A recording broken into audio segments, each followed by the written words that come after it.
The Radio Forest Podcast.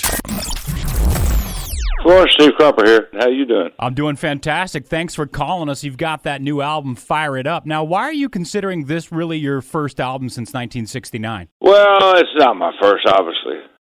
But it's about dance music, I think. And it's the first real concentrated dance record I've made. Everything else has been concentrated on the song itself and the music of it and that sort of thing. And I think this one is really dedicated to dance. People, I think, are wanting to party again and dance and get out and have fun. This album can do it. When you say dance, do you mean like rock music, blues music that you can dance to? Well, I've said this. If this album doesn't make you wiggle when you listen to it, you're already dead. How long did this album take to come together? Because you've been involved with a lot of historic albums and songs. Well, not very long. To put it together, some of the songs have been around for a long time, some of the tracks and whatever. And it goes all the way back to basically John Tevin and I were writing songs, and then this Felix Cavaliere project came up, and we started donating or concentrating on writing songs for the album. And we got Felix to play on a couple of them, which is fine, and he wrote off on them and all that sort of stuff. He said, I probably won't play on all the tracks, and I definitely am not going to sing them. So we just stopped it right there, and I just wrote them off as songs that we'll bring them up again later on another project. But during this lockdown, John Tevin called and said, I've already worked on some of the tracks, and I want to finish them up. And I said, we're going to need a label and a singer. And he said, okay, I'll call you back. And he called me back and said, I've got the singer and the label. Okay. So I said, you're going to have to play me something by the singer. And he did. And I said, where's this guy been all my life? Roger C. Real is just unbelievable on this album. I think his voice is incredible, and he's a great singer. So is he the one singing on Fire It Up? Did you do any like backing vocals or anything like that on the album? No. The only backing vocal we have on is one song, Far Away, which is down in the album. And Beth Hooker is singing on it, and she works with a lot of other people too, but she lives next door to John Tevin, so all she had to do was walk through the backyard and get on the microphone and sing during this lockdown. So she didn't have to get out with people in the traffic and all that sort of stuff, so that's good. We're talking to Steve Cropper. He's in the Rock and Roll Hall of Fame. Of course, Booker T and the MGs, also the Blues Brothers. Now, Rock and Roll Hall of Fame, Songwriters Hall of Fame, Musicians Hall of Fame. If you had to rank those three or say which one kind of made you feel the best about getting the award, which one would have mattered to you? That's hard to say. I don't discriminate or look at any of them that way. Never have. Or songs either. They're all with the same energy. Glad to receive the awards. I'm totally happy about it, and I think it's great at the time. So I've got a lot of them. A lot of different ones that I've got people don't even know about. You just named out the big ones. And I've got others, and they're all important, and, I think it's great. What are some of the other ones you have then? School us. Tell us a little bit. Well, what I have over on my shelf is stuff from Memphis and all that. I go all the way back with the musicians of Memphis and some University of Memphis stuff. Of course, it was Memphis State then. And let me get up here and read you some of these things. Yeah, that'd be awesome. There's so many. One of them is the Blues Ball in Memphis Award, and another one is the Copyright Society for excellence in creativity, it says. And I've got some from Europe, and this one here is, I can't read you the one, is NMPA, Songwriter Icon. That's really cool. Are these just kind of on a bookshelf like in your office or your like a little music room? My office. And it is a bookshelf. It definitely. It has all those awards on it, and the ones you talked about. The Rock and Roll Hall of Fame one, and, the Billboard Award up there and some other stuff. Sitting on the Dock of the Bay. How did that song come together? Do you remember? I'm sure you get asked this all the time. Otis was staying at Bill Graham's boathouse in Sausalito when he came up with that idea. He said, I watched the ships roll in, I watched them roll away again, and I stopped Otis when he sang it for me. And I said, have you ever thought about if a boat rolls, it's going to take on water and sink? And he said, no, Crop, that's what I want. Well, the thing is, you didn't really argue with Otis because you always knew that Otis knew what he was talking about. He might be explaining it different, but he knew what he was talking about. So he was actually talking about the ferries. And I always thought he was talking about ships going under the Golden Gate Bridge. And I helped him finish up some of the lyrics, and I wrote the changes to the bridge, which he said, and I still say to this day, I think the hit came when he said, I can't do what 10 people tell me to do. Nobody likes to be told what to do by their boss or by their manager or whoever, Did it feel like a really good song then when you kind of got the song completed, or was it because Absolutely. He knew it and I knew it. And then when he called me from the airport and said, I'm coming right down, I've got a hit. He had never done that before. He'd always check into his hotel or motel, and then he would call me and say, what time we're going to write. This time he'd call, he said, I just want to see if you were at the studio. I'm coming right down, I've got a hit. So he did. And he played me the two verses that he had, and I helped him finish the second verse and then helped him write the third one. And definitely wrote the changes to the bridge. How about Soul Man with Sam and Dave? Did you also know that was going to be a hit? And how much involvement did you have in the songwriting? We didn't know any of them were going to be hits until they were put out and became hits. But Isaac did come backstage. I was back, when I say backstage, back to the control room, which was on a stage of the old Capitol Theater. He said, I know that David Porter and I have written a hit for tomorrow's session, but I cannot come up with an intro. Can you help me come up with an intro? And so I did. He said, could you just take 5 minutes out of your time out and get your guitar and help me write an intro? And so I did. I plugged it up. I said, okay, play something. He said, no, you play something. I said, no, you play something. Play some changes, and I'll play to it. And it did, and that was the intro. It was that quick.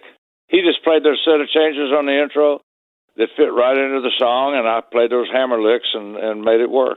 That was off the top of your head then, or was that some riffs you had been noodling around for a while? No, it just came off the top of my head, like everything else.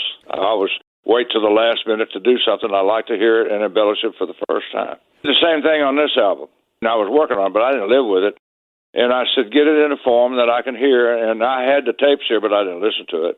I really don't like working something else the night before, working on something the night before, and trying to duplicate that in the studio. I like to hear it for the first time and let myself react to it. So is it recorded live or just kind of written in the studio? Well, the tracks were live in the studio, and then we had all these tracks as far as the album is concerned. So John sent it off to Roger Real, and he sang on it. And, the thing is, he did all these vocals through an iPhone, which would blow everybody's mind away if we made a thing out of it. Well, the thing is, the people that invented the phone and have phones out and push them are talking about making movies, home movies now, and you can edit them just like they do in Hollywood, is what they say in the advertisement. So we told them, and they were all excited. They've been saying for years that they had a good mic in their iPhones. Well, I guess everybody just took it for granted. It was a phone. They were more interested in the pictures that it took when everybody got into the selfies. So somehow they just pushed the mic aside, and Roger Real brought that whole thing up to the forefront and said, I did all these vocals. Well, we knew he did them. How did you do them? He didn't record them on a piece of equipment that was recording equipment. He just did it on his iPhone. Wow. He would send it to John, and John, took it and sent it to me. And so it was all, dubbed down to Pro Tools, all the tracks and his vocal and everything. But Pro Tools really didn't change the sound of his vocal. It just enabled us to mix it where we needed to mix it. So put him in the right spot. But we didn't enhance it any. I mean, we might have used some EQ, but it didn't change the sound of the vocal. It might have helped it, but it didn't change the sound of it. So did you do any producing on Fire It Up, or did you hand that off to someone else? Well, I would say I'd give most of the idea of producing to John Tiven, but I did too. I didn't do any producing of the vocals at all. I mean, Roger did that on his own during the lockdown. So this album really came out of the lockdown. That was where John got the idea to call me, and I said, well, he said, I know you don't want to put out another record. Do you mind if I finish these tracks up and we put it out? There was about 15 of them. There's only 13 songs in this album. But there are some other tracks that some of them have been finished, and I think there's 15 total tracks, so that would leave 2 songs that are not in this album that we have, that may come out on flip sides of the EP or whatever. Who knows what's going to happen with them. And the important thing is the album itself fired up, and it is. And there's only one instrumental. I could have done a bunch of instrumentals. But I did this one, and I've always loved this track on the Bush Hog. That title it's been several different titles, but I came up with that one. Everybody agreed Bush Hog sounds great. Most people don't know what a Bush Hog is. It's just a big, sophisticated piece of farm equipment. Chops down weeds and stuff? stuff? It's like a big lawnmower, basically. But it's strong enough to cut down bushes and trees. Saplings, yeah. Yeah. And so when a farmer gets ready to clear a piece of land, he does that. Then he will plow it under and fertilize it and plant his crops. He has to clear it off first, and that's what he uses, a bush hog. How did the Blues Brothers come together? Was that kind of a joke at first because it started on SNL? Was it kind of like, hey, this is kind of cute? Because you ended up in the movie as well, both of them, I believe. I did. Are you in the chicken wire scene? That's like my favorite scene of any movie of all time. Is that you in there? That's a lot of people's favorite scene. But Danny went around to Doug Dunn and I and said, tell us some old stories, since you guys came from the bottom of the barrel and worked your way up. Tell us about it. We told him about chicken wire. He loved the idea about the chicken wire, but he changed it because in the days we played, the chicken wire was put up there for the club owners to protect their instruments they had put money into. Because when a fight would break out and beer bottles started flying, the equipment would get tore up. The drums or the piano, the PA system or whatever, so they put up chicken wire to protect that. And so at Bob's Country Bunker in the movie, they said, well, that's part of the fun here. If people really like you, they'll throw beer bottles at you. It worked out pretty good. Everybody laughed about it. That's funny. Now, you've worked with a ton of people I'd love to pick your brain on. You've worked with all four Beatles, Bob Dylan, John Mellencamp, but the one I wanted to ask about, a huge fan of Albert King, and of course, Born Under a Bad Sign. What a monumental album. Yeah. What a cool guy. Now, I'm fascinated with his flying Vs, and I know one, I think, went to Joe Bonamassa, and one went to Steven Segal. Did you ever see, where those guitars ended up, or have you talked to anybody that ended up owning his stuff? No, I know. I've met Joe. I didn't talk to him about Albert's guitar, and I know Steven. I played with him 2 or 3 times. Never talked to him about Albert's guitar, and now I will. The next time I see him, I'll say, hey, where is Albert's guitar? What's going on with that? We did a show in Nashville where Leroy Parnell and I play behind Steven Segal. I've been to Memphis and did 2 shows with him in Memphis and 1 here in Nashville. He's a pretty good blues player? Yeah, not bad. At least his heart's in it. What do you remember about Albert King's playing? Crazy. And I asked Albert one time, I said, Albert, how did you come up with that crazy tuning? He said, that's the way the guitar was when I picked it up. So he said it was sitting back by the kitchen door in the screen wire, so the sun coming in made the strings get loose. And that's the way, he said, that's the way it was when I picked it up. It is some crazy tuning. Yeah, I don't even know what they are, so then he didn't tune it to I can those. tell you, but it wouldn't matter. I mean, nobody would want to play that way. Yeah. So I wrote it down one time, I put it all on the thing and wrote it down and gave it to Bonnie Raitt, and she said, that is crazy. Tell me it's crazy.